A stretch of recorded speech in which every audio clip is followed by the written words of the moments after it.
আমার প্রতি কৃপা করো হে ঈশ্বর, আমার প্রতি কৃপা করো, কেননা আমার প্রাণ তোমার শরণাগত। তোমার পক্ষে ছায় আমি সরল লইব যে পর্যন্ত এইসব দুর্দশা অতীত না হয়। এখানে দুর্দশা না দুর্দশা বলছেন? বলুন বলুন, কি লেখা আছে? দাউদ কে আছে? ধার্মিক আছে না অধার্মিক আছে? ধার্মিক আছে। বাইবেল বলে দেয় ধার্মিকের সামনে অনেক বিপদ আসবে। অনেক বিপদের মধ্যে গিয়ে দাউদ চলেছেন। খাবারও কোনো ঠিকানা নেই, ক্ষুধায় যন্ত্রণার মধ্যে আছে, নিজের লোক থেকে দূরে সরে গেছে, কমপক্ষে অনাথের মতো হয়ে গেছে, জঙ্গলের মধ্যে ঘুরছে, বিপদ ওর চারপাশে ঘিরে নিয়েছে। এমন সময়তে দাউদ এখানে এই গীত করছে, প্রভু একটা বিপদ নয়, অনেক বিপদ আছে, কত যন্ত্রণা, কত কষ্টে, এই সবার মধ্যে। আর যদি আমি কোনো স্মরণ নেই তো ও আপনার পালকের মধ্যে নিচে থাকবো। প্রভু তোমার পাখনার নিচে আমাকে লুকিয়ে রাখুন। প্রভু, কি কেউ আছেন আমাদের মধ্যে?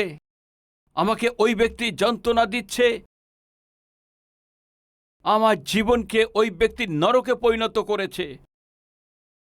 আমার চাকরি স্থানেতে আমার যে সহকর্মী আছে আমার জন্য মন্দ পরিকল্পনা করেছে, আমার শান্তি আমার থেকে কেড়ে নিয়েছে। আমি কোনো ভুল করিনি, আপনি নির্দোষ আছেন, আপনি হচ্ছেন ভালোই করেছেন, সবসময় ওকে সাহায্য করেছেন। সাহায্যকারীরা, সাহায্য যারা করেছেন তারা আপনার উপরেও নিশানা রাখছে, মন্দ করতে চায়। দাউদের জীবনকে দেখুন, ও ভালো করেছিল, ও সঠিক করেছিল, কিন্তু দেখুন আজকে ওর সাথে কি হচ্ছে। মন্দ, মৃত্যু ওর পিছন ধরেছে।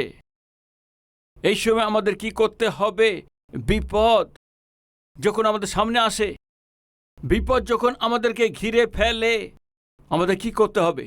ঈশ্বরের কাছে অনুরোধ করতে হবে। দাউদ ওই করেছেন।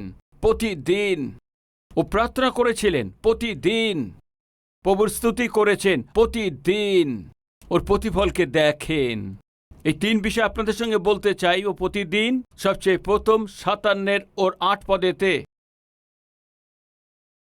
হে আমার গৌরব, জাগ্রত হও, নেবল ও বিনে জাগ্রত হও, আমি উষাকে জাগাইব, উষা উঠতেই আমি জেগে উঠব। দাউদের এক সুন্দর অভ্যাস ছিলেন, ও খুব সকালবেলাতে উঠে পড়তেন। বাক্যতে আপনি দেখুন যে লোকদেরকে আশ্চর্যভাবে ব্যবহার করেছেন সবাইকে এখানে, অভ্যাস ছিল খুব সকালে তাড়াতাড়ি উঠে পড়তেন। যাত্রা পুস্তক 8 অধ্যায়ে 20 পদেতে, আর সদাপ্রভু মসিকে কহিলেন, তুমি দুপুরে উঠে, কি এমন বাইবেলে লেখা আছে? কি লেখা আছে বাইবেলেতে? জোরেতে বলুন, আরো জোরেতে। কখন ওঠার লেখা আছে? আর আমরা কখন উঠি? আর কে আছে এখানে? মসি, একজন নেতা।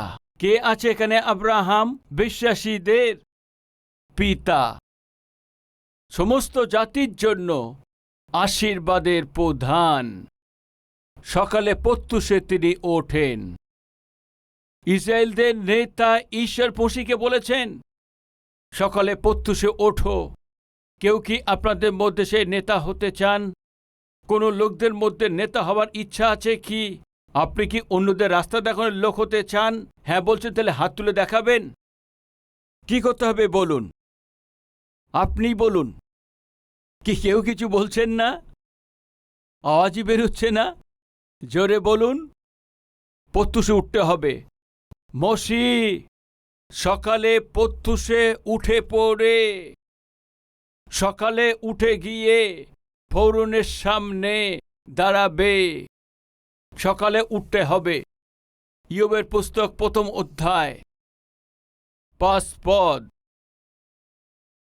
পরে তাহাদের ভোজনের দিন পর্যায়গত হইলে ইয়োব তাহাদিকে আনিয়া পবিত্র করিতেন, আর প্রত্যুষে উঠিয়া তাহাদের সকলের সংখ্যা অনুসারে হোম করিতেন, কারণ ইয়োব বলিতেন, কি জানি আমার পুত্রগণ পাপ করিয়া মনে মনে ঈশ্বরকে জলাঞ্জলি দিয়াছেন। ইয়োব সতত এইরূপ করিতেন। এক পিতার দায়িত্ব কি আছে? ইয়োব আমরা দেখেছি সকালে প্রত্যুষে উঠে, ভোর থেকে উঠে প্রত্যুষে উঠে ও ঈশ্বরের সামনে ও সন্তানদের জন্য হোম বলিদান করতেন। ঈশ্বরের সঙ্গে সময় কাটাতেন। আর যত পিতারা আছেন আর মায়েরা এখানে আছেন, আমাদের সবাইকে এমন করতে হবে। আমাদের সন্তানদের জন্য, ওদের ভালো ভবিষ্যতের জন্য, ঈশ্বরের জন্য পুরো শক্তির সাথে, পুরো ইচ্ছার সাথে একটা ভালো জীবন কাটানোর জন্যে, একটি ভালো সাক্ষ্য দেওয়ার জন্যে প্রত্যুষে উঠে প্রার্থনা প্রতিদিন আমাদের করতে হবে। আসলে ইয়োব আছে কে? আসুন আমরা বাক্যতে দেখি। প্রথম অধ্যায়ে প্রথম পদ। উস দেশে ইয়োব নামে এক ব্যক্তি ছিলেন, তিনি সিদ্ধ ও সরল, ঈশ্বর ভয়শীল ও কুকরিয়াতে ছিলেন। কি আপনি কুকর্ম থেকে দূরে থাকতে চান? কি আপনি সিদ্ধতায় চলতে চান? কি আপনি ধার্মিকতায় জীবনযাপন করতে চান? সিদ্ধতায় চলেন যিনি, কুকরিয়া থেকে ত্যাগ করেন যিনি, ধার্মিকতায় জীবনযাপন করে সেই ব্যক্তির লক্ষণ কি থাকেন? সকালে তাড়াতাড়ি ওঠেন। আব্রাহাম খুব সকালে তাড়াতাড়ি উঠেছেন, ঈশ্বর যা বলেছেন তা করেছেন। মোশে খুব সকালে উঠেছেন, ঈশ্বর যা বলেছেন করেছেন। ইয়োব খুব প্রত্যুষে উঠে আছেন, ঈশ্বর যা বলেছেন তা করেছেন। প্যারেন্টস, আপনারা খুব সকালেতেই তাড়াতাড়ি উঠে সন্তানদের জন্য প্রার্থনা করা আশীর্বাদের কারণ হবেন। বিলাপগীত 2 অধ্যায় 18 পদেতে দেখুন এই বাক্যকে। এখানে কার বিষয়ে এখানে লেখা হয়েছে মন দিয়ে দেখুন। অহো সিয়ন কন্যা প্রাচীর, দিবারাত অশ্রুধারা জলস্রোতের ন্যায় বহিয়া যাওক। আপনাকে কিছু বিশ্রাম দিও না, তোমার চক্ষু তারাকে ক্ষান্ত হইতে দিও না। উঠো রাতিকালে, প্রত্যেক প্রহরে আরম্ভে বিলাপ করো। তো এখানে বাক্য আমাদের কি বলছেন? বিলাপ করতে বলছেন, অর্থাৎ আমাদের প্রার্থনা করতে বলছেন। প্রার্থনা আমাদের কিসের জন্য করতে হবে? আসুন দেখুন। প্রভুর সম্মুখে আপন হৃদয় জলের ন্যায় ঢালিয়া দাও। তাহার উদ্দেশ্যে হস্ত উত্তোলন করো, তোমার শিশুগণের প্রাণ রক্ষার্থে, যাহারা প্রতি পথের মস্তকে খোদায় মোচ্ছন্ন রয়ে আছে। হে মায়েরা, বাক্য বলছে আপনার সন্তানদের জন্য রাত থেকে প্রভুর সম্মুখে এসে বিলাপ করো। হে বাবারা, আপনার সন্তানদের জন্য চিল্লানো প্রার্থনা করার আশীর্বাদ আছে। মার লিখিত সুসমাচার তার 1 অধ্যায় 35 পদে, পরে অতি প্রত্যুষে রাত্রে পইবার অনেকক্ষণ পূর্বে তিনি উঠিয়া বাইরে গেলেন এবং নির্জন স্থানে গিয়া তথায় প্রার্থনা করিলেন। কার ব্যাপারে এখানে বলছে? এই যিশুর ব্যাপারে বলা হয়েছে। যিশু কখন প্রার্থনা করেছেন? যখন যন্ত্রণা এসেছে, তখন যন্ত্রণা পড়েছে এই জন্য, কি কষ্ট এসে এই জন্য, কি হসপিটালে গিয়ে টেস্ট করতে হবে এই জন্য, ইন্টারভিউ আছে এই জন্য, ভিসার যে ইন্টারভিউ আছে এই জন্য। এমন পরিস্থিতি হলে তখন অনেক লোকরা সকালে উঠে প্রার্থনা করতে থাকে। কষ্ট আসলে, যন্ত্রণা আসলে তখন অনেক লোকরা সকালে উঠে প্রার্থনা করে। কিন্তু প্রভু যিশু সে প্রতিদিন সকালে প্রত্যুষে উঠে ভোর থাকতে সে প্রার্থনা করে থাকেন। ওর অভ্যাস ছিল, উনি এটা স্বভাবে বানিয়েছেন। আর যদি ঈশ্বরের পুত্র সকালে উঠে এভাবে প্রার্থনা করে, তাহলে আমাদেরকে কত অধিক প্রার্থনা করার দরকার আছে। দাউদ বলে, আমি প্রতিদিন সকালেতে উঠে প্রার্থনা করে থাকি। দেখুন গীতসংগীত 57-তে, উষা উঠে আমি জাগ্রত হব। ধার্মিক ইয়োব সকালে প্রত্যুষে উঠিয়াছেন। নেতা মোশে সকালে তাড়াতাড়ি ওঠেন। জাতির পিতা আব্রাহাম সকালে তাড়াতাড়ি ওঠেন। জগতের উদ্ধারকর্তা যীশু খ্রিস্ট সকালে তাড়াতাড়ি ওঠেন। আমাদের কি অবস্থা আছে দেখুন 8 পদেতে, হে আমার গৌরব জাগ্রত হও, নেবলো ও বিনা জাগ্রত হও। আমিও উষাকে জাগাইব। তো এরা সবাই সকালে প্রত্যুষে উঠে কি করছেন? প্রার্থনা করছেন। তো সকালে প্রত্যুষে উঠে তারা যে উষাকে উঠার আগে তারা প্রার্থনা করতে দাউদের অভ্যাস ছিল। দুপুরে প্রার্থনা করা দাউদের অভ্যাস ছিল। সন্ধ্যায় প্রার্থনা করা দাউদের অভ্যাস ছিল। দিনেতে 3 বার প্রার্থনা করা দাউদের অভ্যাস ছিল। ওইভাবে দানিয়েলেরও অভ্যাস ছিল। জিহুদীরাও 3 বার প্রার্থনা করেন। কি আপনার মনে আছে? প্রেরিতের কাজেতে 3 অধ্যায়তে শুরু থেকে কিছু বাক্য আমরা দেখতে পাই। দুপুরের সময়েতে প্রার্থনা করার জন্য পিতর আর যোহন কোথায় যান? সুন্দর নামক আরাধনালয়ে সেখানে যেতেন। প্রার্থনা করার জন্য দুপুরে যাচ্ছেন। দুপুরে প্রার্থনা করা, সকালে প্রার্থনা করা, সন্ধ্যায় প্রার্থনা করা জিহুদীদের এক অভ্যাস আছে। আমাদের অনেক লোকদের মধ্যে অভ্যাস আছে দিনের মধ্যে একবারও প্রার্থনা করে না। একবারও আমরা হাঁটুতে আসতে পারে না। এই আছে আমাদের আত্মিকতা অবস্থা। দিনের সময় আপনি চাকরি স্থলে থাকেন, এই জন্য প্রার্থনা করতে পারেন না। দিনেতে সকাল হবার আগে থেকে উঠে গিয়ে এবং দিনেতে শোবার পরে প্রতি ঘরেতে, প্রতি পরিবারেতে, প্রত্যেকে ছেলে মেয়ে সবাই এই অভ্যাস হবার দরকার আছে। এই পরিবারের জন্য আশীর্বাদের কারণ আছে, সন্তানদের ভবিষ্যতে আশীর্বাদ আছে। সমস্যার মধ্যে, যন্ত্রণার মধ্যে দিয়ে, পরীক্ষার মধ্যে, কষ্টের মধ্যে, অসুখের মধ্যে শয়তান কি রূপে আসবে আমরা তা জানি না। আর আমরা যদি তা থেকে রক্ষা পেতে চাই, সন্তানদের রক্ষা করতে চাই, আর ওর মতো একটি রাস্তা আছে, ও আছে প্রার্থনা। দাউদ ওই করেছেন, সকালে ভোর থেকে উঠে প্রার্থনা করেছেন। আর প্রতিদিন প্রার্থনা করা দাউদের অভ্যাস ছিল। দেখুন 7 পদেতে দাউদ কি বলেছেন? আমার চিত্ত সুস্থির, হে ঈশ্বর, আমার চিত্ত সুস্থির। কেন দাউদের মন সুস্থির আছে এত যন্ত্রণার মধ্যে দিয়ে? কেননা ও প্রার্থনা করছে। এই জন্য প্রার্থনা দাউদকে শক্তি দিয়েছেন। কষ্টের মধ্যে থেকে, উপদ্রব লোকদের মধ্য থেকেও দাউদ ওখানে স্থির থাকতে পেরেছে, কেননা ও প্রার্থনা করেছিলেন। প্রার্থনা আপনাকে স্থিরতা দেয়। প্রার্থনাশীল জীবন প্রভুর উপরে নির্ভর করতে শিক্ষা দেয়। প্রার্থনাশীল জীবন প্রভুর সান্নিধ্যে আরও আপনাকে এগিয়ে নিয়ে আসে। আর আপনি যখন হাঁটুতে এসে প্রার্থনা করেন, তখন আপনি জানেন না আপনার মনের মধ্যে শক্তি উৎপন্ন হয়, বিশ্বাস উৎপন্ন হয়, ধৈর্য বাড়ে, চারদিকে পরিবেশ পাল্টে যায়। আজকে অনেক লোকদের জীবনে শান্তি নেই, সমাধান নেই, স্থিরতা নেই। প্রধান কারণ জানেন কি? প্রার্থনাহীন। প্রতিটি ছোট জিনিস থেকে ভয় পায়, কারণ জানেন কি? প্রতিটি ছোট কথা বিচলিত হয়ে যায়, কারণ জানেন কি? প্রতিটি কথা সে যন্ত্রণা পায়, অনুভব করে, কারণ জানেন কি? প্রতিটি ছোট কথা টেনশন করেন, কারণ জানেন কি? প্রার্থনাহীনতা। যেভাবে মাছের জন্য এটি কাটা খুবই প্রয়োজন হয়, মানুষের দাঁড়িয়ে থাকার জন্য মেরুদণ্ড খুব দরকার প্রয়োজন হয়, ওইভাবে আত্মিক জীবনের যে হার প্রার্থনা আছে। বিনা প্রার্থনা করে কল্পনা করে দেখুন, বিনা মেরুদণ্ড ছাড়া কি দাঁড়ানো সম্ভব আছে? প্রার্থনায় যদি দুর্বল হন, তাহলে আত্মিকভাবে দাঁড়িয়ে থাকা সম্ভব নয়। আপনার প্রার্থনা জীবন দৃঢ় করুন। ও প্রতিদিন প্রার্থনা করত, এই জন্য যন্ত্রণা, কষ্ট, দুঃখের মধ্যেও কি করতে পেরেছে? আমার চিত্ত সুস্থির বলছেন। কেন? কেন ও জানতেন ও প্রতিদিন প্রার্থনাতে ঈশ্বরের কাছে আসতেন। আর প্রতিদিন ঈশ্বরের কাছে, সর্বশক্তিমানের কাছে মিলিত হওয়া কত আশীর্বাদের আছে, কত আশ্চর্য কথা। কিছু লোককে জিজ্ঞেস করলে তোমরা কোথা থেকে আসছো? এমএলএর কাছ থেকে আসছি, বড় অহংকার করে বলেন। কোথা থেকে আসছো? না এমপির সঙ্গে সাক্ষাৎ করে আসছি, বড় অহংকার করে বলে থাকেন। কোথা থেকে আসছো? না কালেক্টরের সঙ্গে সাক্ষাৎ করে আসছি। আরে কালেক্টরকে, হ্যাঁ আমি কালেক্টরকে জেনে থাকি, অনেক অহংকার নিয়ে বলেন। এসপির সঙ্গে সাক্ষাৎ করেছি, বড় অহংকার করে বলে থাকেন। একটু ভেবে দেখুন, আজ যদি আপনি বলেন সর্বশক্তিমান ঈশ্বরের কাছে আমি সাক্ষাৎ করে আসছি, তবে কত ভালো হয়। কোথা থেকে আসছো? ঈশ্বরের কাছে সাক্ষাৎ করে আসছি। কি?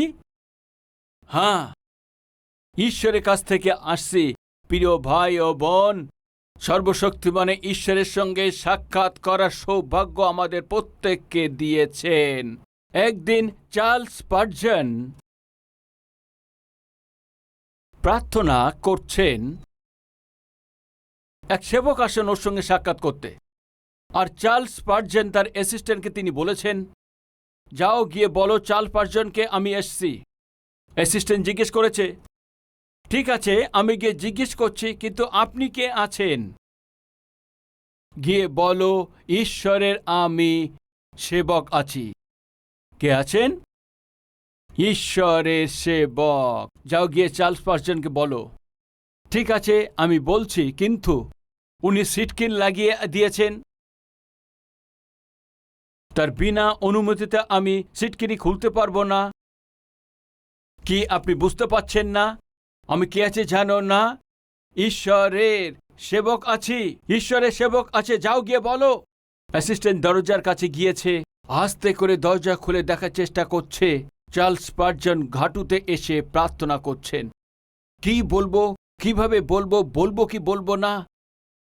পাস্টার বাবু, পাস্টার মশাই, চার্লস স্পার্জন দেখেছেন কি হয়েছে। আমি ঈশ্বরের সেবক এসছি। চার্লস স্পার্জনকে তুমি গিয়ে বলো ঈশ্বরের সেবক এসছেন।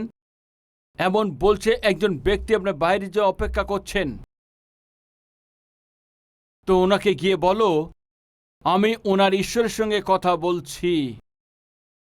কি বলছেন? আমি ওই ঈশ্বরের সঙ্গে কথা বলছি। কত বড় কথা, ঈশ্বরের সঙ্গে কথা বলা,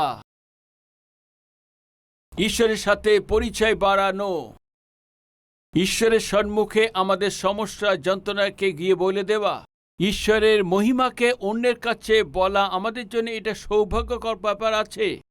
চারদিকে পরিস্থিতি খুব ভয়াবহ আছে, কিন্তু দাউদ বলছে আমার মন সুস্থির আছে।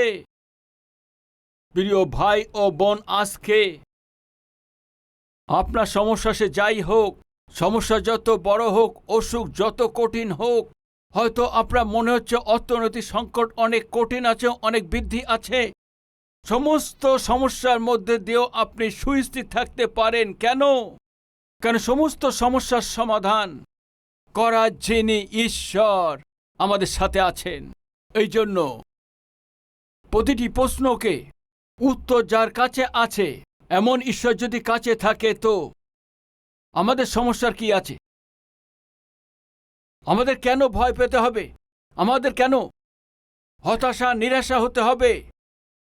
শুরুতে আমরা দেখেছি, হে ঈশ্বর, বিপদ আমাকে ঘিরে নিয়েছে, আমাকে কৃপা করো, তোমার পালকের নিচে আমাকে রাখো। এমন বলা দাউদ তিনি বলছেন আমার হৃদয় সুস্থির। এই জন্য কি করবে?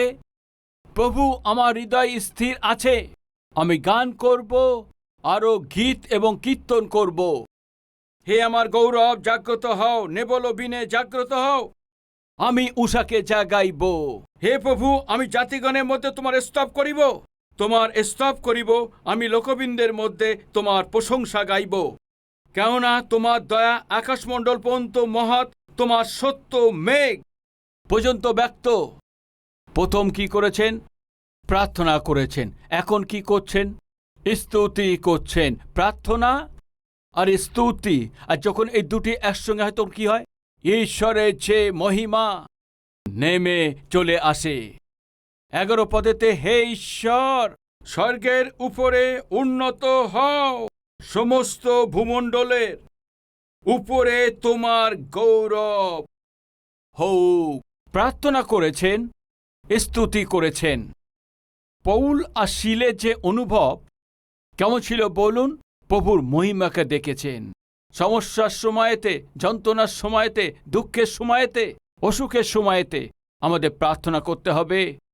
আর প্রার্থনার সাথে সাথে সুস্থির হৃদয়েতে ঈশ্বরের স্তুতি আরাধনা করতে হবে। এরপর একটি তেলুগু গানও করেছি, আপনারা জানেন ওই গানকে। স্তুতি করব, ভোর থেকে উঠে আমরা প্রভুরই স্তুতি করব।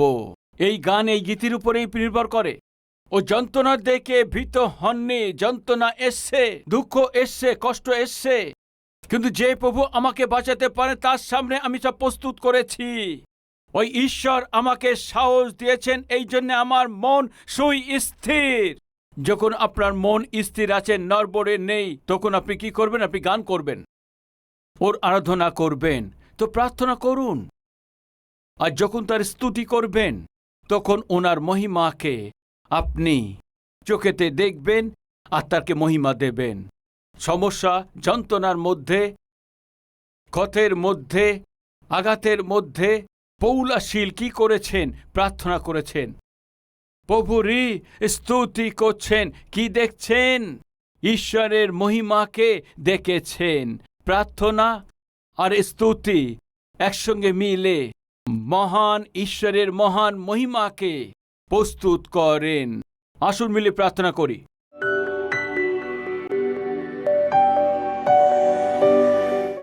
মহান পবিত্র প্রেমিক ঈশ্বর পিতা, ভালো করেছে সেই দাউদের সাথে আজকে মন্দ হচ্ছে, সাহায্য করেছে সেই দাউদকে, আজকে তাকে সুযোগ দিয়েছে, তবুও সে হার স্বীকার করেনি। বিপরীত পরিস্থিতিতে থাকা সত্ত্বেও দাউদ তার সাহস হারাতেন না। ও নিজের দিকে আরও দৌড়ে যেতেন। নিজের ভয়কে, ভীতকে তার নিজের সামনে তিনি বলতেন। আপনি তাকে সাহস দিয়েছেন, সাহসের সঙ্গে এগিয়ে যাওয়ার আপনি তাকে শক্তি দিয়েছেন। কত মহান ঈশ্বর আছেন আপনি। এই জন্য আমার পুরো মন থেকে আপনার আরাধনা করছি। আমার দিনের শুরু তো প্রভু আপনার দিয়ে শুরু করি। প্রভু আমাদেরকেও শেখান আব্রাহামের সমান সকালে তাড়াতাড়ি উঠে হৃদয়ে মন থেকে আপনার ইচ্ছাকে আমাকে দিন। মোসেস সমানেই আর প্রতি সমস্ত কি প্রতিরোধ করার শক্তি আমাকে দিন। ইয়োবের মতো প্রতিদিন সকালে উঠে সন্তানদের আত্মিকভাবে বৃদ্ধি করার জন্য প্রার্থনা করার অনুগ্রহ দিন। যীশুখ্রিস্টের মতো সকালে ভোর থেকে উঠে আপনার সাথে আপনার দিনকে শুরু করা অনুগ্রহ আমাদেরকে দিন। সিয়নের কন্যাদের মতো সকালে তাড়াতাড়ি উঠে নিজের সন্তানদের জন্য প্রার্থনা করার জন্য অনুগ্রহ আমাদেরকে দিন পিতা। প্রভু যে বাক্য বয়ে গেছে সেই বাক্যের জন্য প্রত্যেকে আশীর্বাদ পায়। বাক্য হয়ে গেছে সেই বাক্য অনুসারে জীবনযাপনের অনুগ্রহ আমাদেরকে প্রত্যেককে দিন। প্রার্থনা আমাদের উদ্ধারকর্তা যীশুখ্রিস্টের নামেতে চাইছি, শুনুন এবং গ্রহণ করুন পিতা। Amen.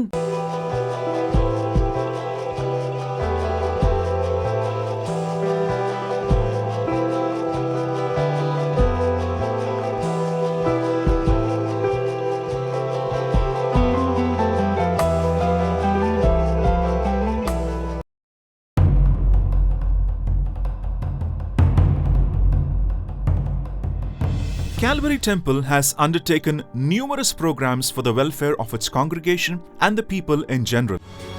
Calvary Temple Birthday Cake. Dr. Satish Kumar always desired to personally greet his church members on their birthdays. But the Lord gave a thought to Dr. Satish Kumar. On the occasion of each birthday, a Calvary team prepares a birthday cake with a lovely greeting card and a promised scripture and visits the church members' house. They spend time with the family praying for them and have a wonderful birthday celebration. This small deed of kindness has touched the hearts of thousands of church members who have no one to celebrate their birthdays with.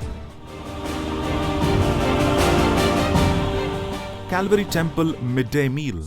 Every Sunday, there are a lot of church members who come from far off places, and it would be very late for these people to go back to their respective places. Hence, Dr. Satish Kumar wanted to provide a meal for these church members.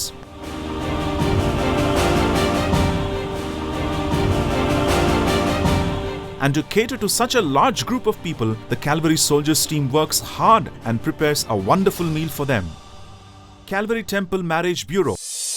Calvary Temple Marriage Bureau was established so that young people can find their life partners and be joined together in holy matrimony. Calvary Marriage Bureau facilitates the meeting up of family members of eligible young people to find their respective partners and plan and prepare for their marriage. Dr. Satish Kumar conducts these marriages in Calvary Temple Auditorium in a grand manner. Calvary Temple Prayer Tower. Calvary Temple Prayer Tower was established on the principle that we need to pray for one another as instructed by the Lord in His Word. Dr. Satish Kumar established the Calvary Temple 24-hour prayer tower with the desire to have an army of prayer warriors. Every day, thousands of people from across the world call up the prayer tower requesting for prayer and counsel and for other emergency prayer requests. The Calvary Temple Prayer Warriors team pray with great faith for these believers, and the Lord is answering their prayers. Calvary Temple Pharmacy. Calvary Temple Pharmacy was established with an intention to help those who cannot afford costly medicines. Calvary Temple Pharmacy provides 50% discount on medicines for these people, and every week several hundreds of people receive these medicines at these discounted prices. Not only this, members who are above 60 years get free medicines from Calvary Pharmacy.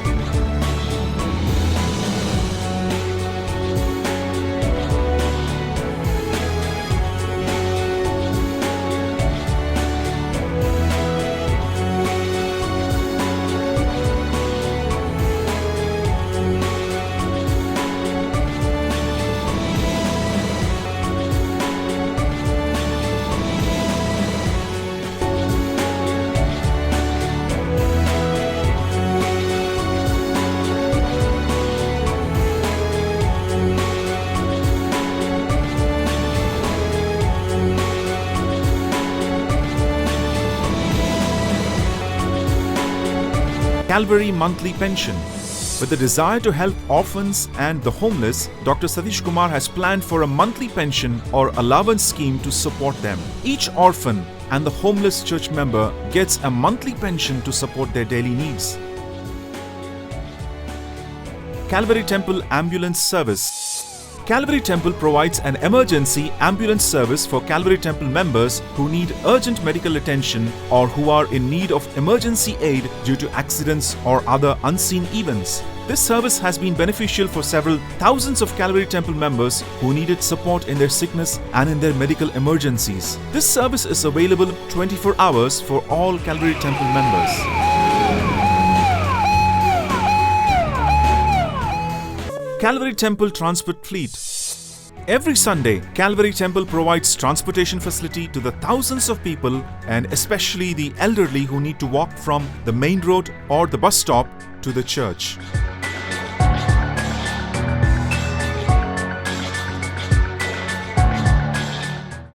Calvary Temple Burial Service.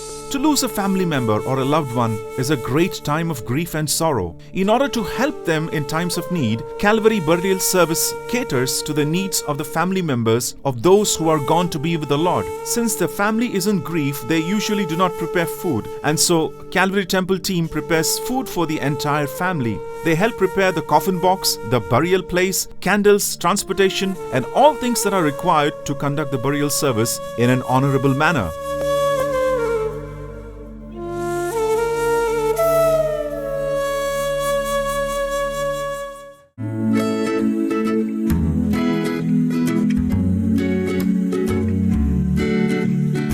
আমাদের ঠিকানা Calvary, post box number 30, Kukatpally, Hyderabad 72, Telangana.